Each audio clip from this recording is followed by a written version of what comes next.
College है, ठीक है, आपके जो ग्रेड्स हैं वो भी आपको सिर्फ वहीं पे अफेक्ट करेंगे। सेग्रीगेट करने वाले हैं ना वहाँ पे कैंडिडेट्स को, वो पहले आपके सीवी के बेसिस पे ही होगा।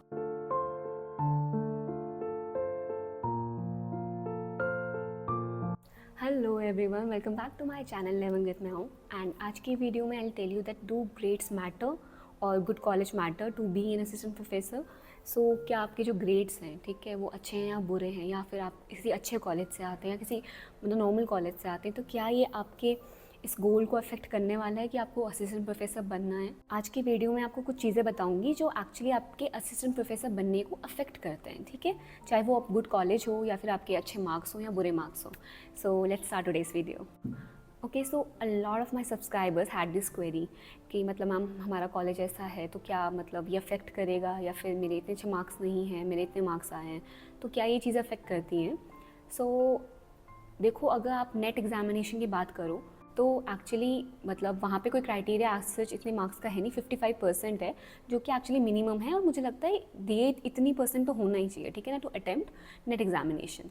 बट देखो, वो जो नेट एग्ज़ाम है वो तो सिर्फ एक एलिजिबिलिटी टेस्ट है, ठीक है। उसके बाद अगर आपको असिस्टेंट प्रोफेसर बनना है तो एक इम्पॉर्टेंट स्टेज आता है, दैट इज़ इंटरव्यू।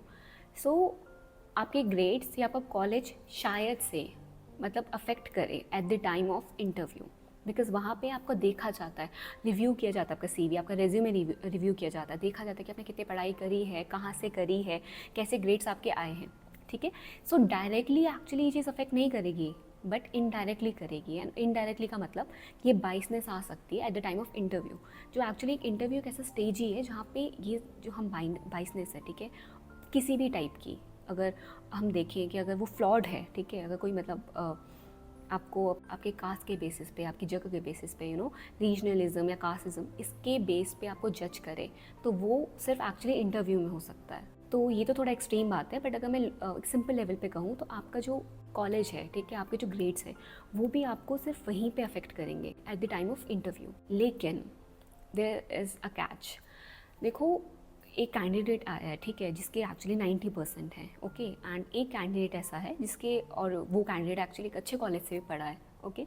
तो मतलब ऑटोमेटिकली तुम सोचो ना, अगर तुम्हें ऐसे कोई कैंडिडेट मिले जो अच्छे ग्रेड से है, इसका अच्छा कॉलेज है, तो पर्सनल मतलब एक पर्सनल बाइस वहाँ पे आना ये एक ह्यूमन थिंग है, ठीक है, ये एक ऑटोमेटिक थिंग है, ये एक बहुत ही यूजुअल थिंग है कि आपको लगेगा कि हाँ मतलब ये अच्छा कैंडिडेट है, अच्छे कॉलेज से पढ़ा है, तो मतलब we expect the candidate to be smart, to have knowledge of that subject, ठीक है।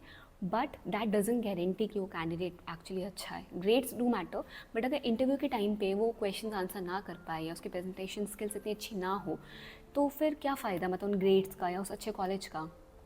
But on the other hand, अगर आप किसी छोटे कॉलेज से आते हैं, ठीक है, एंड आपके शायद से ग्रेड्स भी इतने अच्छे नहीं हैं, but okay, I would like to clear one thing, शायद से मुझे लगता है आपका कॉलेज इतना मैटर नहीं करता है, बट आपके ग्रेड्स मैटर करेंगे। तो नाउ हैव सम सब्सक्राइबर्स जो कहते हैं कि 60% है या 50s में, तो आई बी वेरी क्लियर, इतनी परसेंटेज ना कम होती है, मतलब ये परसेंटेज कम है if you want to be an assistant professor. अगर आप कॉर्पोरेट में जाते हैं या फिर आप किसी इंडस्ट्री में काम करना चाह रहे हैं, ठीक है, तो आपके ग्रेड्स मैटर नहीं करते हैं वहाँ पे। आप एक्चुअली फेलियर भी होंगे ना तो भी इतना मैटर नहीं करेगा, वहाँ पर आपकी स्किल्स ज़्यादा मैटर करती है। बट अगर आप किसी ऐसी पोजीशन के लिए ट्राई कर रहे हैं जहाँ पे आपका काम ही पढ़ाना है, तो मतलब हम लोगों का ये एक्सपेक्ट करना कि आप पे नॉलेज होगा, है ना, वो कैसे हम देख सकते हैं, फर्स्ट लेवल पे आपके ग्रेड्स के थ्रू ही देख सकते हैं। तो जैसे कि मेरे ग्रेड्स, आई हैड 9.5 CGPA, तो आई न्यू कि जब भी मैं इंटरव्यू के टाइम पे जाऊँगी मेरे को एक एज मिलेगा कि मेरी ग्रेड्स अच्छी हैं, मतलब मैंने अपने टाइम पे अच्छी पढ़ाई करी, ठीक है, I did my hard work, and वो मुझसे एक्सपेक्ट करेंगे कि हाँ मतलब इसमें नॉलेज होगा, इसने इतने ग्रेड्स करें, ठीक है।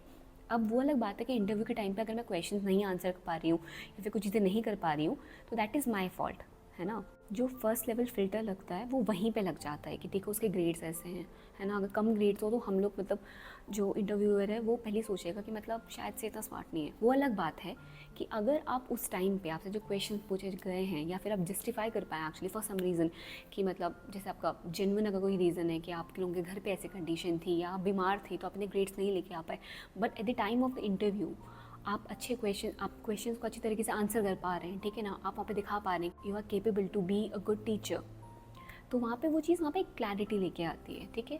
कॉलेज की जहाँ तक बात रही, देखो कॉलेज वाली चीज़ पे मैं खुद कहूँगी कि अगर कोई कैंडिडेट एक्चुअली मेरे पास आता है, मैं इंटरव्यू, तो मैं कॉलेज के बेसिस पे इतना जज नहीं करूँगी, बिकॉज आई नो कि कई बच्चे जो हैं वो बहुत वैसे एरिया से आ रहे हैं, ठीक है, जहाँ पे अच्छे कॉलेजेस नहीं हैं, या फिर वो अच्छे कॉलेज में जाना अफोर्ड नहीं कर पा रहे हैं लोग। एक्चुअली अगर किसी का दिल्ली हो भी जाए, जस्ट थिंक कि DU या JNU में हो गया, पर वो वहाँ मूव नहीं कर सकते फॉर सम रीज़न, तो ये बहुत सारे क्राइटेरिया एक बच्चे के साथ, एक स्टूडेंट के साथ चल रहे होते हैं। सो उनको इस बेसिस पर जज करना इज़ रॉन्ग।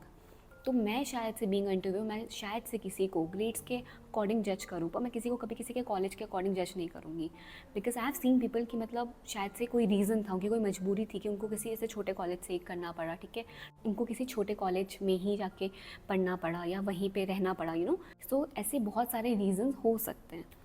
सो उस चीज़ पे जज करना is actually wrong. But yes, अगर आपके CV में रिफ्लेक्ट हो रहा है कि आप बहुत अच्छी किसी यूनिवर्सिटी से हैं, ठीक है, जो काफ़ी नेम्ड है, जहाँ की फैकल्टीज़ बहुत फेमस हैं, तो वो चीज़ ऐसा डालते हैं कि हाँ मतलब इसने अच्छे कॉलेज से पढ़ा है, तो उसको पता होगा कैसे इन्वायरमेंट है, कैसे बच्चों को हैंडल करना है, या फिर उन्होंने देखा है कि ऐसे टीचिंग स्टाइल होगी, यू नो। और वहाँ पर हम लोग एक्सपेक्ट करते हैं कि जो अच्छे कॉलेजेस हैं वो आपको अच्छा नॉलेज प्रोवाइड करते हैं, ओके। बट मतलब हाँ, इंटरव्यू के टाइम पे अगर मैं कहूँ तो मैं शायद से किसी को ऐसा जज नहीं करूँगी, बट मतलब ये मैं गारंटी नहीं दे सकती हूँ और टीचर्स की, ठीक है, बिकॉज आई हैव सीन कि प्रोफेसर जज कर लेते हैं कभी कभी, कुछ नहीं करेंगे बट कुछ करेंगे, okay. So has a tip for दोस्त जिनकी ग्रेड्स अच्छी नहीं है, ठीक है। पहले तो अगर आप असिस्टेंट प्रोफेसर बनना चाहते हैं तो प्लीज़ अपने ग्रेड्स पे ध्यान दो, क्योंकि ग्रेड्स डू मैटर, वो मैटर करेंगी और वो करनी चाहिए, क्योंकि आप जिस सब्जेक्ट के लिए प्रोफेसर बनने चाह रहे हैं आप 60% लेके आएंगे, ठीक है। अनटिल अनलेस आपके एक्चुअली कोई बहुत ही ऐसा आपका कोई रीज़न था या कोई कंडीशन थी कि आप नहीं पढ़ पाए थे, देन वो अलग अलग बात है, ठीक है। बट आपके पास एटलीस्ट 80% मैं एक्सपेक्ट करती हूँ कि ग्रेजुएशन में अबव 80 होना, एटलीस्ट 75 होना इम्पॉर्टेंट है, ठीक है। नाउ देयर सम स्टूडेंट्स जिनको मतलब जिनको ये कन्फ्यूजन थी कि क्या 12th, देखो स्कूल तक के मार्क्स ना नहीं मैटर करते हैं। I was an average student जब मैं अपने स्कूल में थी, ठीक है, बहुत मतलब मेरी परसेंटेज इतनी अच्छी भी नहीं रही है। बट जैसे मैं ग्रेजुएशन में आई, ठीक है, मैं ग्रेजुएशन में अपने चॉइस का, अपनी पसंद का, ठीक है, एक सब्जेक्ट पढ़ रही थी। So I was a merit holder of my graduation, I am a gold medallist अपने मास्टर्स में। सो दिस रिफ्लेक्ट कि मैं अपने सब्जेक्ट में अच्छी थी, ओके। सो अगर मैं कहीं भी, जैसे मैंने कहीं भी इंटरव्यू दिया था, तो उनके पास सबसे पहले CV जाता है हमारा, तो वो देख लेते हैं कि ठीक है मतलब ये बच्ची एक्चुअली अपने सब्जेक्ट में अच्छी है, तो दे एक्सपेक्ट कि मैं अच्छी होंगी। Now it's up to me कि मैं इंटरव्यू में जाके अपना वो जो एक मेरी पर्सनैलिटी फ्रेम हो चुकी है उसको ख़राब ना करूँ, ठीक है। सो इसीलिए ग्रेड्स मैटर करेंगे, तो अपने ग्रेड्स पे ध्यान दो। नाउ सेकेंड थिंग, कॉलेज ना मैटर नहीं करना चाहिए, कर सकता है बट वो बहुत बड़े लेवल पे आपको, मतलब वो बहुत बड़े लेवल पे मैटर नहीं करेगा।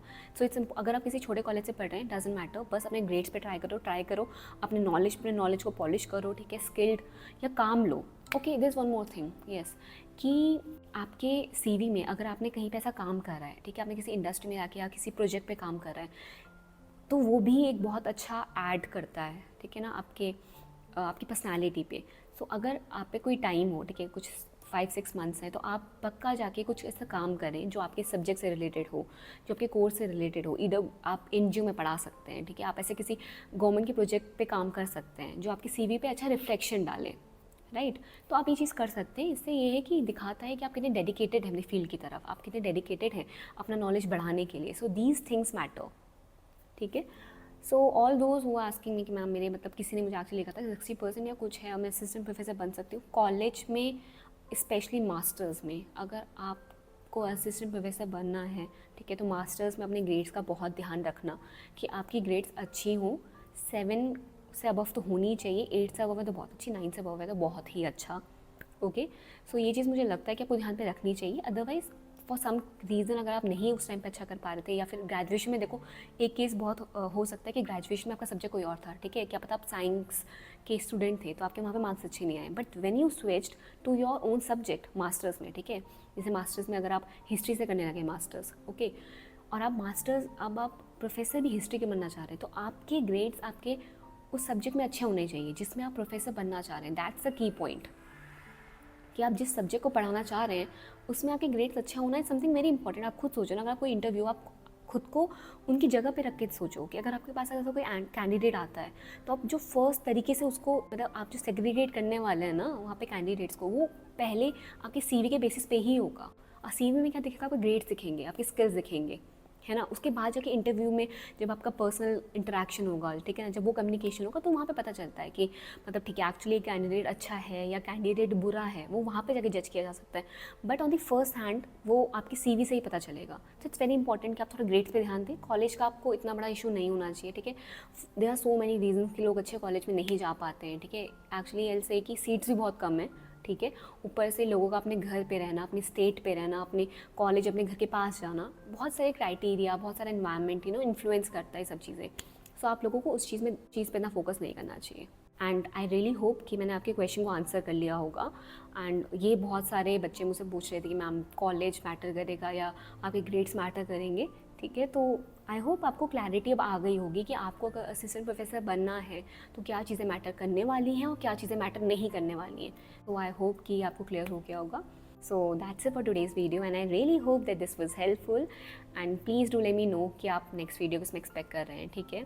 And one more thing for UGC NET candidate, मैं अभी 1 मंथ की strategy पे भी एक वीडियो लेके आऊँगी and मतलब आने वाले टाइम पे मैं कुछ इंपॉर्टेंट टिप्स लेके आने वाली हूँ those who are going to attempt UGC NET 2024, so stay tuned and give me your feedbacks and questions पूछते रहिए, ठीक है। मैं इस वजह से वीडियोज़ बनाती रहूँगी। So okay, I see you in my next video. Till then tata bye bye, take care.